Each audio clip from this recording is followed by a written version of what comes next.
for you to get on the standby list to see Lord live in Nova's Red Room in about 20 minutes. I've got the latest one on the way from Amy Shark. You may recognise the voice. 100 minutes of hits commercial free on the way. And the latest one. And the lovely face behind Nova's morning radio show. Scars to you beautiful. It's Nova 106.9. I'm Katie Matten. And you probably heard with Ash Kibalazzi this morning, Bruno Mars. And while Katie Matten shares her life over the airways to Brisbane listeners every day, there's something you may not know about this bubbly broadcaster. I was diagnosed with MS, which is multiple sclerosis, 8 years ago, just after the birth of my twins. So MS is, they think your immune system attacks your nervous system.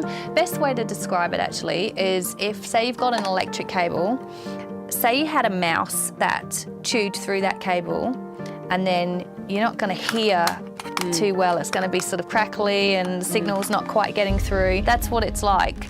That becomes damaged and then scars over, which is why it's called MS, multiple sclerosis, multiple scarring. MS affects more young adult Australians than any other neurological condition, and the symptoms affect everyone a little differently.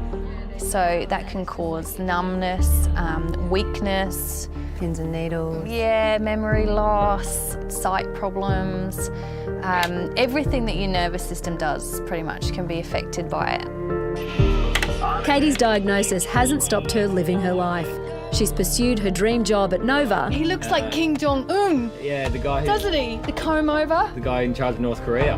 And she's a wonderful mum to her gorgeous twin girls. Just a short one, maybe 1K? What do you reckon? Okay.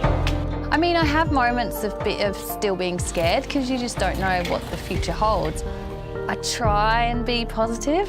It's not always easy, especially when you do have a relapse. At the moment, I've got numb feet at the bottom. It feels like I'm walking on pads, which, I mean, it doesn't stop me doing anything, but it's just the knowing what the cause is. And it's kind of I do okay, and then something like that happens.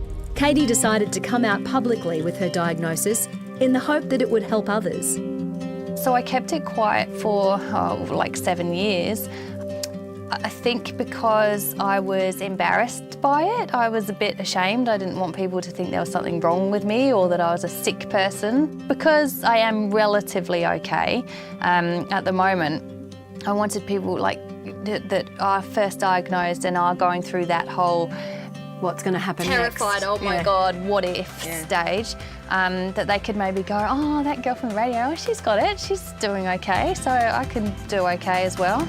Katie keeps her symptoms at bay with medication and by leading a healthy lifestyle. Getting out like this, getting some fresh air, getting some vitamin D, sunshine, I think has a massive impact. In her quest to remove the stigma surrounding MS, Katie has signed on as Ambassador for MS Queensland and hopes to inspire others and raise awareness about the disease. And now as an ambassador for MS, you're obviously the face of the Brissy to the Bay bike ride. Tell us about that. Which I did it for the first time last year and really enjoyed it. Took the kids, they loved it. We did the 10K course, and I think the important part about this particular ride is that you don't have to be a bike rider to do it. A great atmosphere as well when you get to the end. Everyone cheers you, it makes you feel really good. They've got a DJ, they've got lots going on, everybody's in great spirits, and yeah, it's really fun. If you'd like to join Katie in the ride to fight MS, jump online and register for Brissy to the Bay on June 18. There are 5 different distances, from a 10K ride to a 160-kilometre challenge.